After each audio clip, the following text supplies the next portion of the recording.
ونصلي على رسوله الكريم أما بعد فأعوذ بالله من الشيطان الرجيم بسم الله الرحمن الرحيم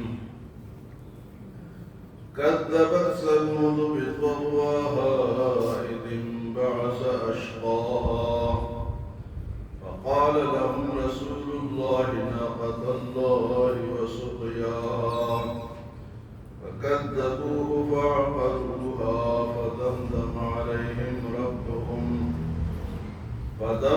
عليهم ربهم بذنبهم فسواها ولا يخاف عقباها. سورۃ الشمس. اللہ پاک فرماتے ہیں کہ کئی چیزوں کے قسمیں کھائیں، فرمائے کہ انسان کامیاب وہ ہے جس نے اپنے آپ کو پاک کر دیا، جس نے تزکیہ حاصل کر دیا. قد افلح من زکاہا وقد خاب من دساہا. اور وہ ناکام ہوا جس نے اپنے آپ کو مٹی میں ملا دیا. پاک وہ ہے جو کہ ظاہراً اور باطناً پاک ہو. اس کا ظاہر بھی پاک ہو، کپڑے بھی پاک ہو، جسم بھی پاک ہو، اور اس کا اندر سے بھی پاک ہو، اس کا دل پاک ہو، اس کی سوچ پاک ہو، اس کا ذہن پاک ہو. کئی لوگ آپ دیکھتے ہیں نا، کہتے ہیں کہ خیالات برے برے آتے ہیں. وہ اس لیے آتے ہیں کہ ان کی سوچ گندی ہوتی ہے. ہمیشہ جو سوچ گندی رکھے گا تو خیالات بھی گندے آئیں گے. تو یہ تب ہوتا ہے کہ جب اندر سے انسان پاک نہیں ہوتا. باہر سے تو سارے لوگ کوشش کرتے ہیں کہ ہم صاف ستھرے نظر آئیں، لیکن اندر کی حالت جو ہے وہ پاک نہیں ہوتی. فرمایا کہ وہ ناکام ہے جس نے اپنے آپ کو پاک نہیں کیا. اس کے بعد ان لوگوں کا ذکر اللہ پاک نے فرمایا جنہوں نے نبی کی بات نہیں مانی اور وہ ناکام ہوئے. فرمایا سب سے پہلے اللہ پاک نے کذبت ثمود بطغواہا، جھٹلایا سمود والوں نے سرکشی کے ساتھ. کذبت ثمود بطغواہا. طاغوت شیطان کو کہا جاتا ہے، اور جو بھی اس قسم کے کام کرتے ہیں تو کہتے ہیں طاغوتی کام، سرکشی والے کام. تو انہوں نے حضرت صالح علیہ السلام ان کے نبی تھے، ان کے برادری میں سے تھے. وَإِلَىٰ ثَمُودَ أَخَاهُمْ صَالِحًا. اللہ نے اہل سمود کے طرف ان کے بھائی صالح علیہ السلام کو نبی بنا کر بھیجا.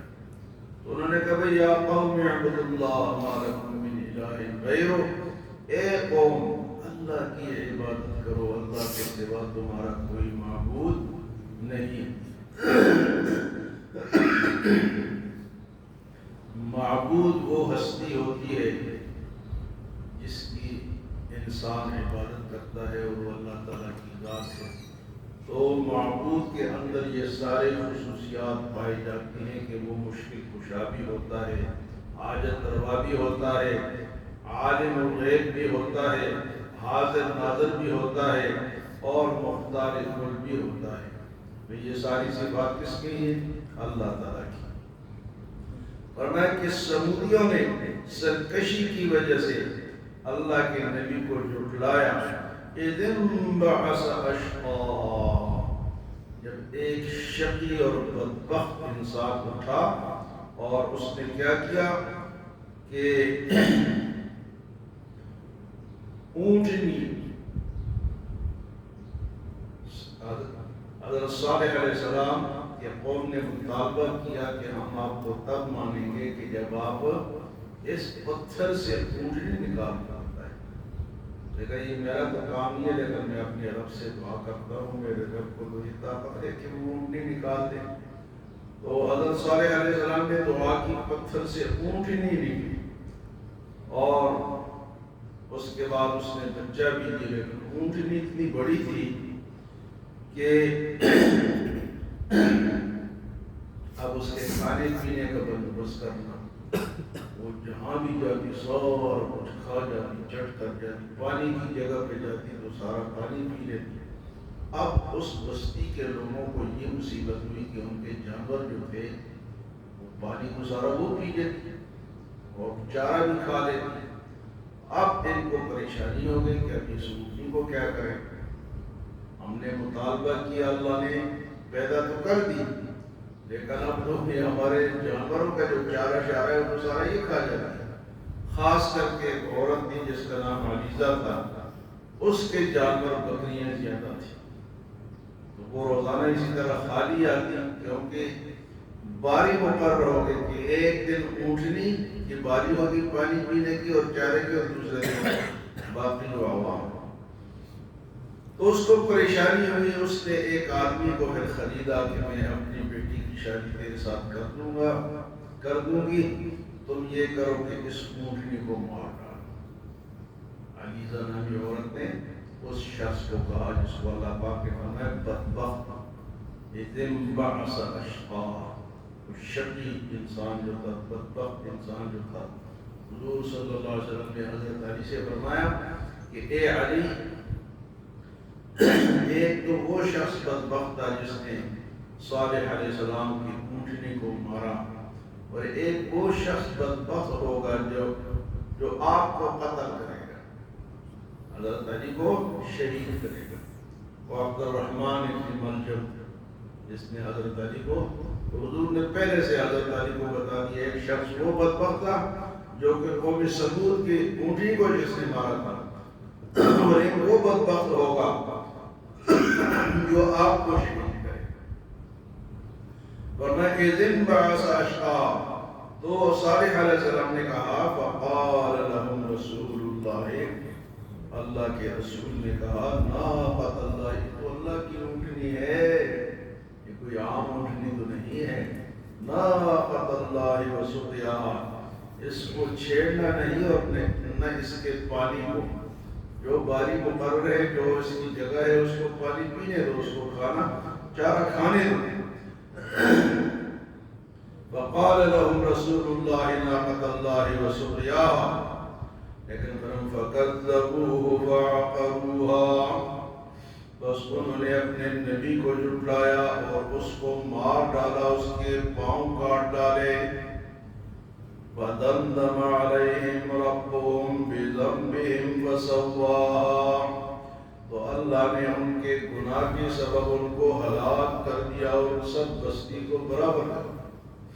ایک چیخ فرشتے نے ماری اور سب کے سب ہلاک ہو گئے۔ اللہ نے کہا کہ یہ حرکت نہ کرو، اگر کرو گے پہلے تو مطالبہ کیا کہ ہمیں اونٹنی دکھا، جب دکھا دی پیدا ہو گئی تو اب اس کو مانو، اللہ کے نبی کو مانو، اللہ کے نبی کی بات کو مانو۔ تو معجزہ بھی مانگ لیا، اس لیے حضور صلی اللہ علیہ وسلم سے ایک مرتبہ کسی صحابی نے پوچھا کہ حج ہر سال فرض ہے؟ تو آپ صلی اللہ علیہ وسلم خاموش رہے۔ اس کے بعد اس نے دوبارہ پوچھا تو اللہ کی طرف سے یہ حکم آیا کہ بار بار لا تسألوا عن اشیاء ان تبد لکم، ہر چیز کے بارے میں بار بار نہ پوچھو، اگر اللہ فرما دے کہ ہر سال کرو گے کیا کرتے ہیں؟ بعض لوگ خواہ سوال کرتے ہیں یہ اس طرح کیوں ہو گیا، تو ہر سوال تو بندہ وہ کرے کہ علم حاصل کرنے کے لیے، لیکن بعض لوگ خواہ سوال کرتے ہیں، ان کا عمل کرنے کا ارادہ نہیں ہوتا۔ تو دین کے بارے میں بندہ وہ سوال کرے جس پہ بندہ اب عمل کرنے کی کوشش کرے۔ تو اللہ نے ان کو برابر کر دیا، فسوا، زمین کو اللہ نے برابر کر دیا، اور اللہ فرماتا ہے وَلَا يَخَافُ عُقْبَاهَا، اللہ کو سزا دینے میں کسی کا کوئی ڈر نہیں کہ میں سزا دے دوں، جس طرح دنیا کے جج ہوتے ہیں یار میں نے سزا دے دی۔ کل یہ بات سوشل میڈیا پہ آئی کہ جج نے قاتل کو معاف کیا اور اگلوں نے جو اس کے روایتی تھے اس بندے کو اندر ہی مار دیا، شوٹ کر دیا، جو اس کے ساتھ آئے تھے۔ جج نے کہا یہ بری ہے، انہوں نے ٹھہرو، تم بری کرتے ہو ہم اس کا فیصلہ کرتے۔ تو جج تو ڈرے گا، یا پیسے لے گا یا رشوت لے گا یا کہے گا کہ مجھے حکومت تبدیل نہ کر دے یا میری نوکری ختم نہ ہو جائے اگر میں اس کے خلاف۔ اللہ فرماتا ہے کہ میں جب اپنا فیصلہ نافذ کرتا ہوں وَلَا يَخَافُ عُقْبَاهَا، اللہ جب فیصلہ فرماتے ہیں تو وہ ڈرتے کسی سے نہیں، کیونکہ وہ خالق ہے، وہ مالک ہے، وہ قہار ہے، وہ جبار ہے، اس کو کسی کا خوف نہیں۔ تو فرمائے وَلَا، تو آج کی آیات میں قوم سمود کا یہ واقعہ بیان کیا گیا کہ انہوں نے پہلے اونٹنی مانگی، جب مل گئی تو پھر اس کو مار ڈالا، تو اللہ نے سب کو کیا کر دی؟ ہلاک کر دیا۔ اور اللہ جب کسی کوئی فیصلہ نافذ فرماتا ہے تو اللہ کسی سے ڈرتا نہیں ہے، ولا یخاف عقباها۔ اللہ ہمیں عمل و سمجھ کی توفیق عطا فرمائے۔